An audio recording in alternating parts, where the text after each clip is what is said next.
Here we go. Jack, Jack, and the Beanstalk. I can see a clue for the beanstalk already. It looks taller than Jack. This must be Jack. When we read, we start on the left-hand side, just over here. Once upon a time, there lived a boy called Jack. He lived in a cottage with his mother, and their most valuable possession was a cow called Daisy. Daisy provided fresh milk for Jack and his mother every day. They loved her very much. So this is Jack, this is Jack's mother, and this is their prize cow, their most valuable possession, and her name is Daisy. Sadly, the day came when Jack and his mother had no money left. Jack's mother told him that he would have to take Daisy to the market to sell her. Jack was distraught, but he knew that they had no choice. He set off to the market with Daisy, feeling very sorrowful.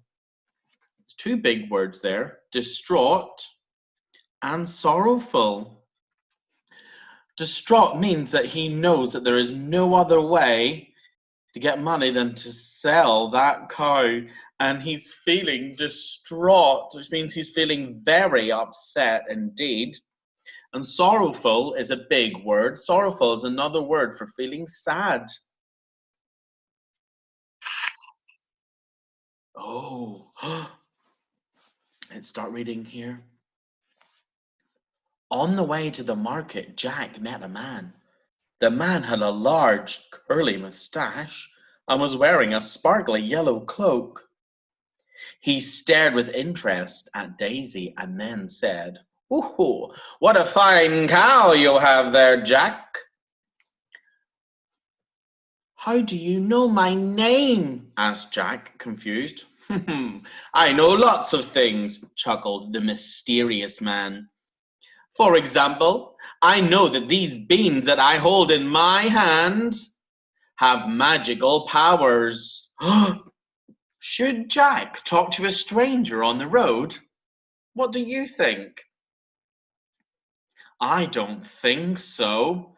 I think Jack should look after Daisy and walk past this man. We don't know who he is, and he has got some beans that is saying are magical. I don't think so. "I will give you these incredible beans in exchange for your cow," suggested the man. "When you plant them, they will grow right up to the sky within just a few hours." "Oh no," replied Jack. "Daisy is all my mother and I have, and I must get a good price for her at market today.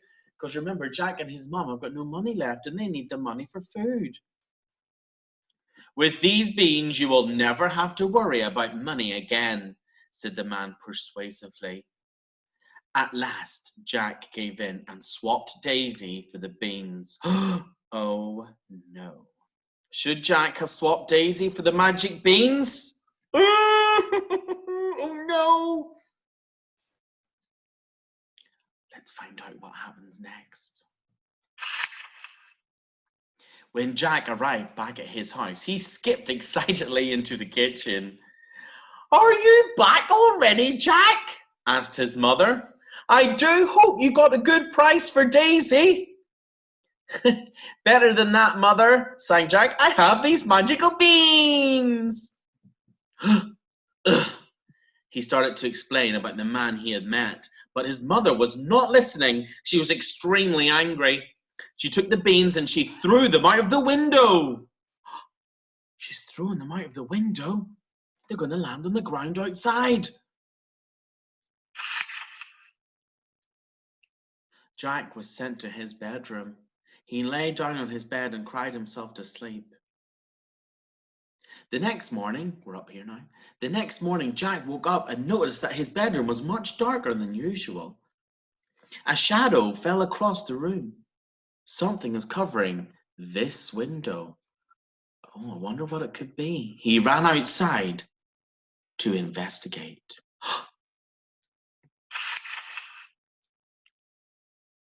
Whoa! Jack was astounded by what he saw in his garden. Overnight, the beans had grown into a gigantic beanstalk. It was thicker than the trunk of an ancient tree and covered in healthy green leaves. It was the most amazing plant that he had ever seen. The beanstalk went up high into the clouds. He could not see the top of it. "I will climb this beanstalk," said Jack, feeling determined. Determined is a big word. Determined means that he's not going to give up. He's resilient. Resilient is one of our character muscles. There's Jack, and there's the gigantic beanstalk. Jack was fit and strong and started to climb the beanstalk with ease. However, the higher he climbed, the harder it got to find things he could grab onto. Soon, his limbs started to tire. Limbs is another word for your arms and legs. "I must go on," he said to himself firmly. He grasped the beanstalk and climbed higher up into the clouds. Eventually, he reached the top. Jack saw an enormous castle. As he stepped closer, he realized that even the door was far bigger than any he had ever seen before. It had been left slightly ajar, and Jack was able to sneak inside.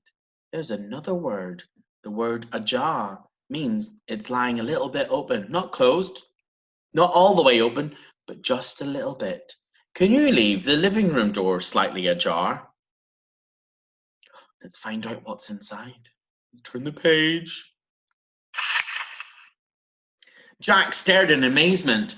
All of the furniture was huge. The chairs and tables towered above him like skyscrapers. There was a bowl of water on the floor for a cat or a dog to drink from, but it was so big that Jack could have bathed in it.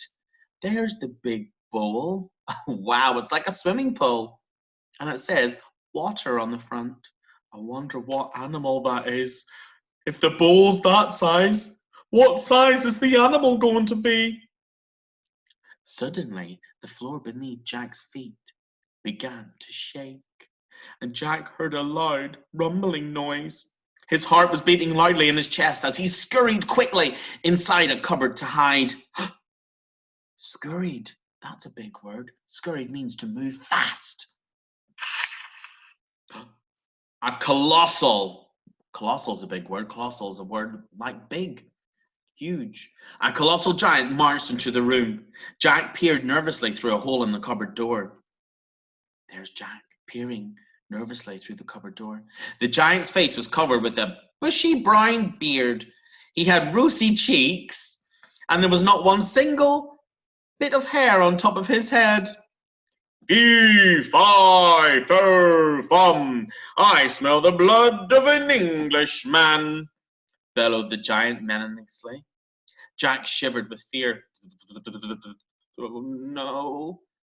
The terrifying giant sat down at the table. On the table was a hen and a golden harp.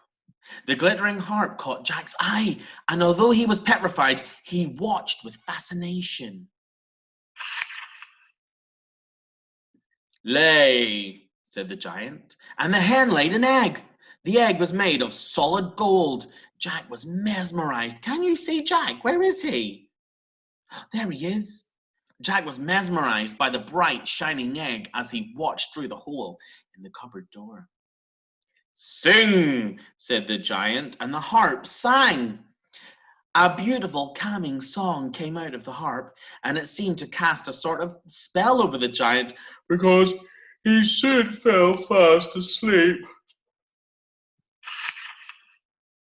When Jack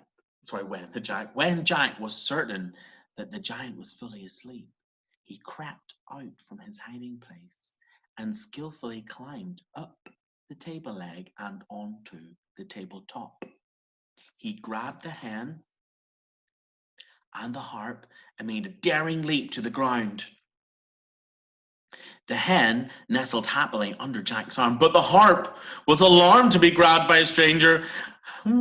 As Jack headed towards the door, the harp cried, Help, master! The harp shouting woke the snoozing giant. He jumped up from his chair and spotted Jack. Fee, fi, fo, fum! I smell the blood of an Englishman, he roared. The giant started to chase Jack. Jack didn't stop to look behind him. He ran with all his might. The giant got closer and closer. The giant's strides were vast, so he was able to catch up with Jack quickly.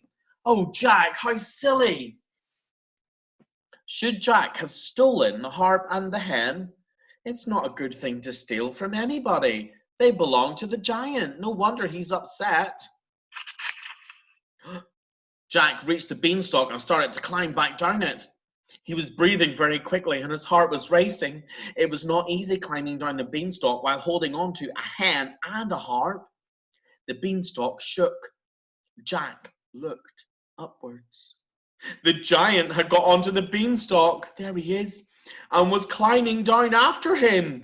Jack, how silly. You should never have taken that harp or that hen. It doesn't belong to you. That's stealing.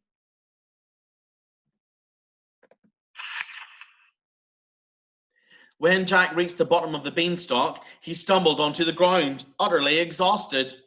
Help! He shouted at the top of his voice. He knew that the giant wasn't far behind him. Ooh, Jack's mother came rushing towards the beanstalk with an axe in her hands. You usually use an axe to chop down a tree. Without hesitation, she sprinted to the base of the beanstalk and began chopping at it frantically. The beanstalk began to wobble and a loud cry came from above them. The giant fell and crashed to the ground. He was never seen again. Jack hugged his mother. Thank you, he smiled, still out of breath and shaking all over. I'm so glad to have you back, Jack, she whispered, looking at him lovingly. Jack's mother was delighted to see the golden harp and the hen. The harp now seemed happy to call Jack his new master, and the hen quickly started to lay golden eggs on Jack's command. In fact, Jack was able to sell the golden eggs, and they bought Daisy back. They didn't have to worry about having enough money again, and they all lived happily ever after. And that was the story of Jack and the Beanstalk.